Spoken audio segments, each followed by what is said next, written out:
कांग्रेस के मीडिया विभाग के चेयरमैन पवन खेरा ने प्रधानमंत्री नरेंद्र मोदी को लेकर अभद्र भाषा का इस्तेमाल किया और इस टिप्पणी के बाद उनके खिलाफ उत्तर प्रदेश में मुकदमा भी दर्ज हो चुका है।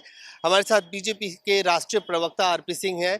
आपको याद होगा सर, 2019 में मणिशंकर अय्यर ने भी इस तरह की भाषा का इस्तेमाल किया था और कल खुद गृह मंत्री ने कहा कि क्या स्थिति रही उसके बाद कांग्रेस की। आपको लगता है पवन खेरा के बयान के बाद फिर वही हालत होने वाली है? देखिए, ये राजनीति में एक नया लो है। हम आपस में एक दूसरे पर टिप्पणियां कर सकते हैं, आक्षेप लगा सकते हैं, परंतु हम कभी अपने पिता पर कभी आक्षेप नहीं लगाते, अपने पिता पर कभी कोई टिप्पणी नहीं करते, किसी के पिता पर कोई टिप्पणी नहीं करते। ये पहली बार हो रहा है। अफसोस है कि ये कांग्रेस का नया डीएनए है, जिसमें माता पिता पर भी टिप्पणियां होने लगी, क्योंकि उनको अपने माता पिता पर मान नहीं है, अपने पिता पर उनको मान नहीं है। राहुल गांधी का तो एक्चुअल में नाम होना चाहिए राहुल जहांगीर गांधी, क्योंकि उनके दादा का नाम फिरोज जहांगीर गांधी था। उनको तो शर्म आती थी इस नाम से। परंतु हमें अपने पिता पर मान है, प्रधानमंत्री मोदी जी को अपने पिता मान है, पूरे देश को प्रधानमंत्री जी पर मान है और उनकी लीनेज पर मान है।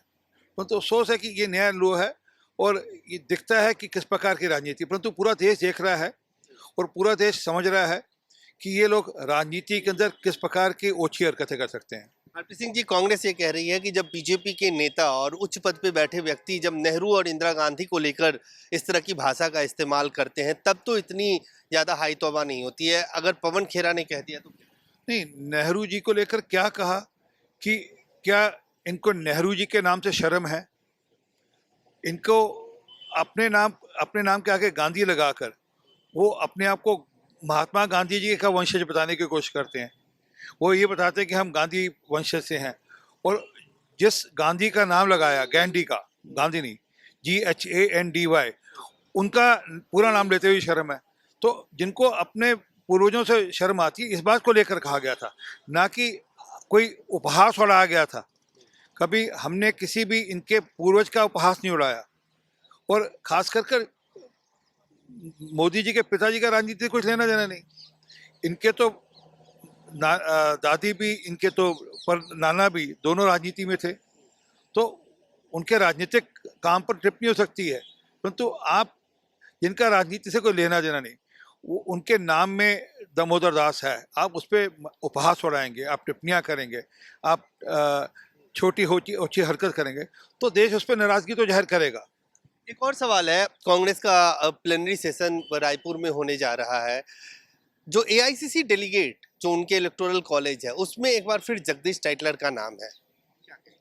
देखिए, मुझे लगता है कहीं ना कहीं टाइटलर के पास गांधी परिवार का कोई ऐसा राज है जिससे डरते और दबते हैं। कोई ना कोई ऐसी बात है जो वो कहता है मैं बोल दूंगा तो आपका परिवार में दिक्कत हो जाएगी। नहीं तो कह रहे ब्लैकमेल। हाँ, ब्लैकमेल करते हैं। नहीं तो बार बार एक व्यक्ति जो कि 84 के अंदर इन्वॉल्व है, आप उसको क्लीन चिट भी देते हैं, कहते हैं सीबीआई ने केस बंद कर दिया। सच ये है कि 3 मार्च को सीबीआई कोर्ट में वापस से वो मुकदमा चल रहा है और सीबीआई कोर्ट में जवाब देना है। विटनेसेस रिकॉर्ड हो चुकी हैं, उसमें एक विटनेस का नार्को टेस्ट भी हो चुका है। तो ये तो समय की बात है। इन्होंने अपनी तरफ से केस बंद किए थे, वो तो भला हो मोदी जी का जो केसेस वापस चल रहे हैं, परंतु क्योंकि कहीं ना कहीं मैंने कहा ना, कहीं ना कहीं कोई इशू है। और टाइटलर का एक स्टिंग भी है जिसमें जगदीश टाइटलर ने बड़ा स्पष्ट कहा कि मैं जब 1984 हो रहा था तो मैं राजीव गांधी के साथ दिल्ली की सड़कें नाप रहा था और देख रहा था कितनी आगजनी और क्या हुई है, तो स्टिंग ऑपरेशन मुझसे बोला है। तो बड़ा स्पष्ट है, ये उससे दबते हैं, ये उनको ब्लैकमेल करते हैं। और एक बात तो जीबीएस सिद्धू की किताब में भी लिखी है, जो खालिस्तान कॉन्स्पिरेसी है, उससे बड़ा स्पष्टता से कहा है कि जो खालिस्तान कॉन्स्पिरेसी पार्ट 1, पार्ट 2 में टाइटलर हिस्सेदार थे और राजीव गांधी उसको लीड करते थे।